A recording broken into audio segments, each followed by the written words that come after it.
पुढचा प्रश्न, छत्रपती संभाजीनगर शहर पोलीस 2024 म्हणजे नुकताच विचारलेला हा आपला प्रश्न खूप मोठा आहे, पण उत्तरेचं अगदी 2 मिनिटांमध्ये ह्याला सोडवण्यासारखं हे गणित बघा. एका वर्तुळाची त्रिज्या बरोबर किती आहे 21. वर्तुळाच्या त्रिज्या आपण काय घेऊया आर म्हणजे रेडियस म्हणजे आपली काय त्रिज्या किती आहे 21 सेंटीमीटर आहे आपल्याला माहिती आहे. पुढं गणित जाऊया. त्यांच्या परिघाचे बरोबर म्हणजे वर्तुळाच्या परिघाचं सूत्र काय आहे मग सी बरोबर 2πr. त्यांच्या परिघाचे बरोबर असलेल्या परिमिती म्हणजे वर्तुळाची परिमिती जी काय असणार आहे परिघाची ती कुणाची आहे समभुज त्रिकोणाच्या. समभुज म्हणजे त्याच्या काय असतात तिन्ही बाजू समान. पण आपण पहिल्यांदा परिघ दिला तर परिघ काढून घेऊया.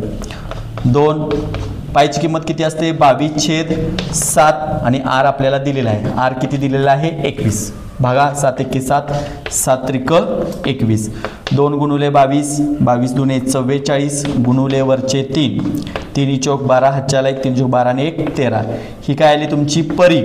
आता त्यांचं गणित काय आहे बघा की त्यांच्या परिघाचे बरोबर असलेल्या म्हणजे जेवढा परिघ आहे तेवढ्याच त्या समभुज त्रिकोणाची काय आहे परिमिती आहे. परिमिती म्हणजे काय त्रिकोणाच्या तिन्ही बाजूंची बेरीज ए बी सी ह्या तिन्ही बाजूंची बेरीज किती आहे वर्तुळाच्या परिघा एवढीच आहे.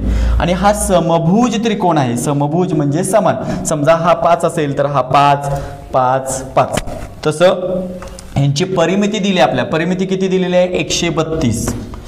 आणि समभुज त्रिकोणाच्या तिन्ही बाजू काय असतात समान असतात म्हणूनच त्याला काय म्हणत असतात समभुज. समान असतात 3 बाजू असतात म्हणून आपण याला कितीनं भागणार आहोत 3. 3 1 3 3 चौक 12 उरला 1 परत 12 3 चौक 12 म्हणजे ह्याच्यावर त्रिकोणाची जी प्रत्येकाची बाजू आहे 44 44 44 ही त्यांची काय असणार आहे त्रिकोणाच्या बाजूंची लांबी असणार. पर्यायामध्ये 44 आहे का तर आहे. पर्याय क्रमांक 2 हे त्याचं काय असेल उत्तर.